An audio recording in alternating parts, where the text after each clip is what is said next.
What's going on, guys? This is BunnyMuffins. We have the meta snapshot for patch 12.17b. You heard that right, there was a B patch. We had a bunch of nerfs. Aphelios, Jace, Olaf, Pantheon, Shyvana, Xayah, Cannoneer, Darkflight, and Knife's Edge all got nerfed a little bit. Ironically, I believe these are still the best comps. So we're going to go over every single composition that I think is best right now, and this is through talking with a lot of top players, going through the data, and pretty much just doing a lot of research on TFTs. In the S tier, we have Xayah, Darkflight, Cannoneer, Mirage, Daeja, and Dragonmancer Lee Sin. We'll go over how to play all of these comps right after this summary. A tier, we have Dragons, Olaf Reroll, Pantheon, and Built Different. This week, the A tier is much thinner than the other weeks, because if you think about it, there are actually only two real comps in the A tier. It's the Olaf Reroll and Pantheon. Dragons, you need a very specific type of game to get. Built Different, you need the augment, so these two are really the only main comps there. So if you think of the composition strength of this patch right now, it's kind of like a reverse bell curve, where there are a bunch of good comps, a few decent ones, and a lot of bad ones. In the B tier, we have Lagoon, Astral, Darkflight, Swain, Graves, and Nilah. And then C tier, we have Zippy, Jade, Cannoneer, and a whole bunch of other stuff down here. Keep in mind, I'm separating this Cannoneer build from the top one up here. So let's go on into the S tier. Before we get into that though, I do want to tell you guys that I am starting a new YouTube channel. Some people already figured out this was me already, but essentially a lot of people who worked on Teamfight Tactics and League of Legends started a brand new game, and I am going to be making a bunch of content on this as well on my second channel. It's called OSN, or Omega Strikers Nation.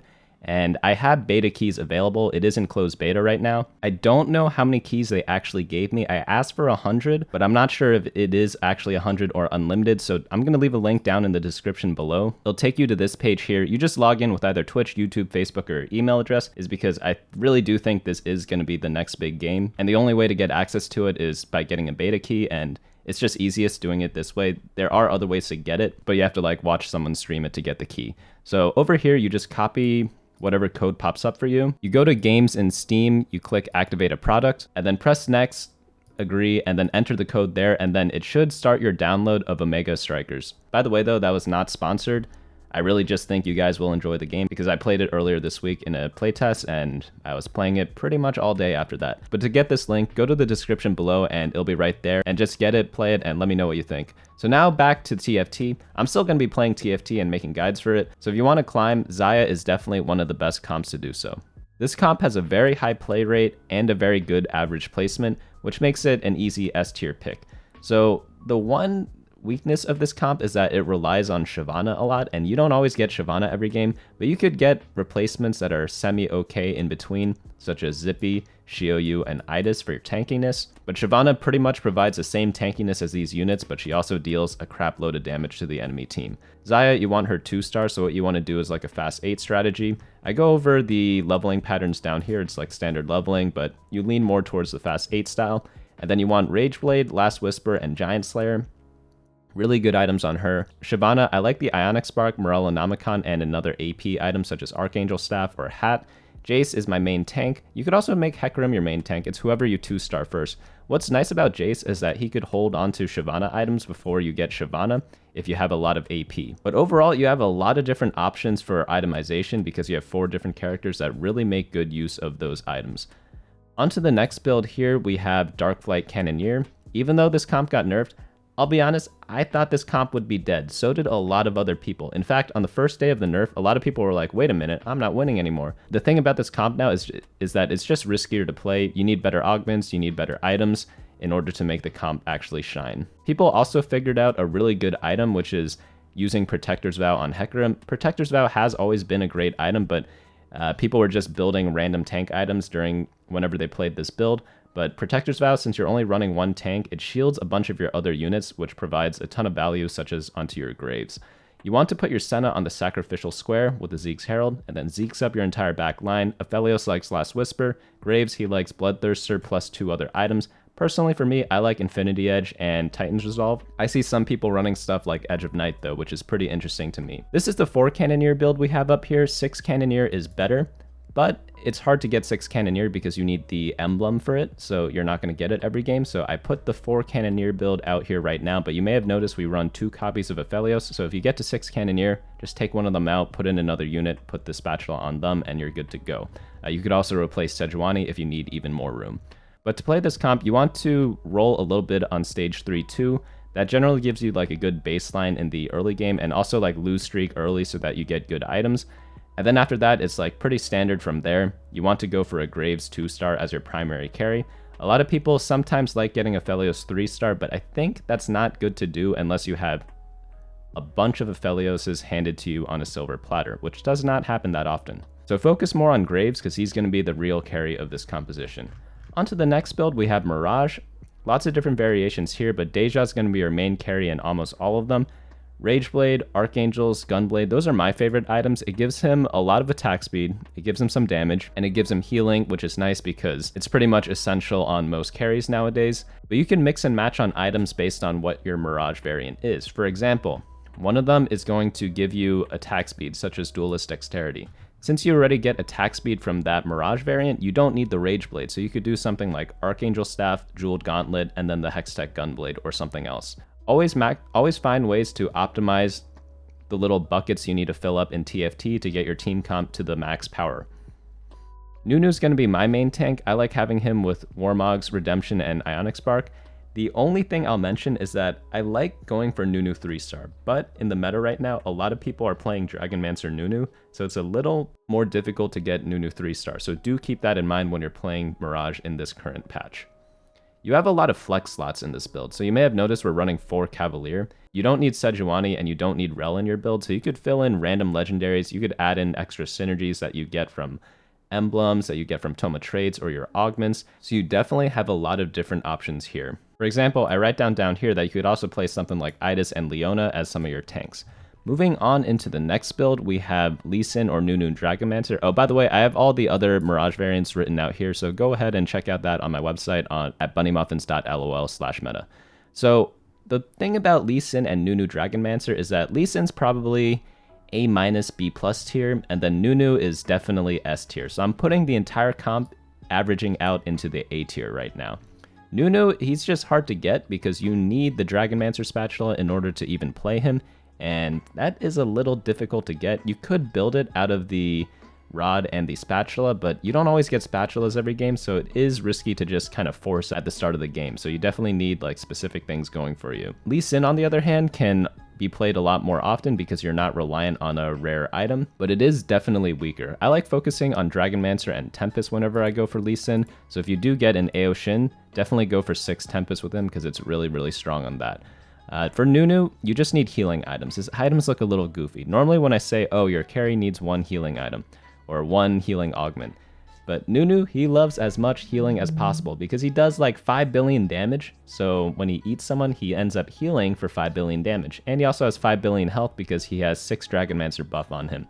So yeah, you want both Hextech Gunblade and Bloodthirster. Hextech Gunblade's good because it heals one of your teammates. Bloodthirster's good because it gives you that extra shield, which is kind of like an emergency reset button. You don't need exactly these items, but they are the best. You could do something like a double Hand of Justice to get healing in a different way, but Nunu's the only unit that matters on this team, so just build these items on him and you don't really care about anything else. The way to play this is that you re-roll for them at level 7 for 3-star. Sometimes you could go level 8 if you need to fit in a specific synergy, but since you're running an extra Cavalier, you could drop Rel and stay at level 7 forever. Now going on into the A tier, we have the Dragon comp. This one's the one with legendaries. There is a weaker one with the 7-cost dragons, but of course, like late game, I'm going to show you guys the late game comps, but this goes around with Aoshin as the main carry, Shyvana as like the tank damage hybrid, and Terra as the main tank. Don't forget, when you play this build, you also do get the Shimmer Scale item, so that could fill in one of these slots for one of your units, so you don't need to build all these items that you see listed out here. Rakan's a great complementary unit for this team because he gives you Guardian and Rageblade, and if you do play Shio Yu in the mid game, he gives you Mystic as well, so Rakan's just by far the best +1 for the Dragon comp. You need to get a little lucky to play this comp though. You need a lot of health or like econ augments in order to reach this state in the game, and that's why this comp is an S tier. It is the strongest comp if you hit it, but again, you're not going to be hitting this in many games because it's just really hard to get that specific setup for this. On to the next build, we have Olaf Warrior Reroll. I like the mage version the most because you're running both Lilia and Silas for Bruiser and Scale Scorn for Olaf, And whenever you're running 2 mages, adding in an extra Zoe's just one of the best units in the game if she has 3 mages. So whenever I can fill that 3 mage condition, I'm always pretty much running Zoe every single time. If you don't want to do that though, you could go for 4 Scalescorn or 6 Warrior. Both of those builds work quite well. And then you're just focusing all your items on Olaf and Pantheon. Olaf likes all attack damage and attack speed. Pantheon likes lifesteal and then tank stats after that. And he likes the stacking things, so Titan's Resolve going to be really good on him. I actually think the best build might be like a double Titan's Resolve build. But for this build, you could reroll for Olaf 3-star at level 7 or level up and focus on your Pantheon carry. Doesn't really matter which, it's going to depend on your individual game. Now let's move on into the next build, which is Pantheon with Whispers or Jade. Whispers definitely the better version right now. I feel like Jade's kind of, it's in the hole somewhere. And yeah, it needs to climb out of that somehow. But let's focus on the Whispers version because of that. Very similar items to above. You're going to want tank items plus Bloodthirster on him. Sylas going to be kind of your main tank with the Protector's Vow. And by the way, I don't know if you guys have noticed, but Protector's Vow is almost in every single comp we've shown so far. Definitely one of my picks for this patch. Siphon's going to do his classic Siphon build, which is Bloodthirster plus 2 damage items. And yeah, you don't really care about anyone else on your team. They're all support units. So Seraphine's going to give you some shielding, Yasuo's going to CC, Bard's going to CC, and Zyra's going to CC. In the Jade build, you could do Pantheon and Xiaoyu, but again, Xiaoyu just not as strong right now. There isn't really a good Jade comp, which is a shame because I really liked that comp in the last set. Onto the next build, we have the build different comp. For this one, you just have to play correctly. I know that sounds really weird, but you just have to identify which units are the best at each tier and which units you're seeing and completing 2-star faster, because that's going to decide which units are going to be unlockable for you to keep the build different buff.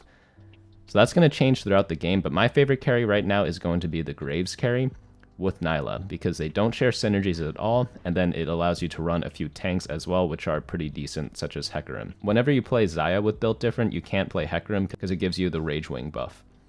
And Hecarim's probably one of the better 4-cost tanks right now. Onto the next build, we have B-tier Lagoon Soam. This is the only comp in the week so far that I'm not sure actually belongs here. I feel like people haven't figured out how to play Soam, and they're really close to just unlocking him into that A tier. Maybe give it another couple days for people to experiment when to roll, when to level, and which units to actually itemize. So I actually think going into the next week, might be a sleeper pick, especially if it picks up a buff in the next patch. But standard leveling for this comp, because we're going for a tier 4 carry in Soam, Sylas going to be your main tank. The tankiness of this comp is definitely the weakness, but once you get Zoe, it becomes a lot more manageable because she gives your team invulnerability, CC, or the Ivern Daisy, which helps out Sylas a lot. But until then, it's kind of rough because Sylas is really the only tank in this comp, which I think is a main weakness. But maybe once someone figures out how to incorporate more tanks into this, it should rise up a little bit. There's also a lot of different variations you could do. You could go in like 3-6-9 Lagoon, you could do 3-5-7 mages, so people also have not finalized which one is the best build quite yet for that. Astral's the next one. I'm going to be coming out with a video on Astrals, of only climbing with Astrals from Iron to Diamond. I'm also going to be releasing a 3-hour video compilation on playing Flex climbing to Diamond as well. I believe I'll post that video tomorrow. If you guys have enjoyed this video so far, hit the like button down below and subscribe to get notifications for those 2 videos. But I've been pretty much trolling around with the 8 Astral build a ton. I've been doing Lux carry, but I've seen some people talk about Vladimir carry. I've seen some people talk about Varus carry. I just like Lux the most because I think she's one of the more fun units. In League of Legends, I used to main Lux, so that might be my bias of who I like as a carry here. But again, this comp runs into the problem as the Soam comp, in which Sylas is your main tank, and he's just a 3-cost unit, so if you don't have him 3-starred, he's not really the best solo tank, is he? Because everyone's running a 2-star Hecarim, people are running a 2-star Terra, and then you're sitting there with the 2-star Sylas who's getting melted at every turn. So that's why I feel like mages are a bit lackluster this set. Man, I feel really bad for mages because they don't have a 4-cost tank that's identified yet, and they also don't have a 4-cost carry, which I feel like is a big downside to AP comps right now. Now onto Darkflight, Swain, or Rengar. I really want a Rengar build to work. He's one of my favorite units in set 1, and this Swain unit is really cool, but they just need to buff up the numbers on them because it's just not quite there yet. So I would actually avoid playing this comp until the next patch. I would say if you're playing Darkflights, play the Cannoneer version that we talked about before. Onto the next build, we have Graves and Nilah. This is just your typical 4-cost flex comp. You just do Nilah Graves. They use a lot of similar items, and then you just go for like random tanks you can find. There's no set build for this, so do keep that in mind as you're playing this. Your team may or may not look anything like what you see on your screen right now. You're pretty much just going for whoever you 2-star first, building a team around those synergies. So if you get Nilah 2, but you don't have a Graves 2, maybe you want to go 2 or 4 Assassin. If you have the Graves buffed up, maybe you don't need to play Qiyana because you don't care about your Nilah's damage. Maybe you don't even run Nilah at all. These are all things you have to consider based on who you 2-star first. But yeah, this comp is really hard to play, so definitely be careful when doing this, but it could be highly rewarding because again, you're playing like super flex. So it should be pretty consistent in the long run. Onto the next builds, we are onto the C tiers. I don't like playing the C tiers, just Guild Zippy, it's just not it right now. Feel free to try it if you want though. I will leave these builds up on my website. We have Jade down here as well and Cannoneer Xayah. But yeah, that is going to be the comps. As for the items, I'm still liking the same item priority as we had in the last patch. Bow being the most important because Xayah uses it, Aphelios and Graves uses it. I think all the top comps actually use this, like Olaf. I don't know if I'm forgetting one. Daeja uses it even. And even if you're not using it for attack speed items, you could build Static Shiv to win streak in the early game. You could build ZZ Rot for tankiness. Giant Slayer works on everyone. Titan's Resolve is good on most tanks. And yeah, there's just too many options there, you know? That's why I think it's the best item. Belt, just classic, standard early game item for tankiness. Tier helps out with a few of the tank items as well. It builds Protector's Vow, Redemption, Static Shiv, as I mentioned before. I even like Archangel Staff sometimes too, and also Hand of Justice if you're playing flex. Sword, AD is just good right now, so it's up there. And then Chain, just not as good as Belt. Rod, still decent, but just not as good as Sword. And then Negatron and Glove, these are probably my least favorite starting items in the game right now because they build good things. Don't get me wrong. Every item builds a good item. But in terms of options, like it's just not the same kind of comparison, you know? But moving back up to the top, just to summarize, we have in the S tier like 1, 2, 3, 4 comps only. Wow, that's not that many. And then we really only have 2 A tier comps. So I guess that gives you guys 6 comps to use in this patch. It's really not that many compared to other patches we've had before, because look at all these in the C tier. I remember last set, I had to fill out all these rerolls because they were actually viable at some point in the set. But right now, it's just, yeah, I'm going to leave them in the C tier for now until they prove that they deserve to be a little higher. But let me know what you guys are excited to play in this next patch. Let me know if you guys are going to try out Omega Strikers. Again, link for the beta and for my other channel is going to be in the description below. And I'll probably be streaming that game during the time you guys are seeing this video as well. But that is going to be it from me. Hope you guys enjoyed this video, and I'll see you all next time. Hey guys, thanks so much for watching. Don't forget to share and subscribe. And of course, smash that like button. Each like is an LP I gain before the next video.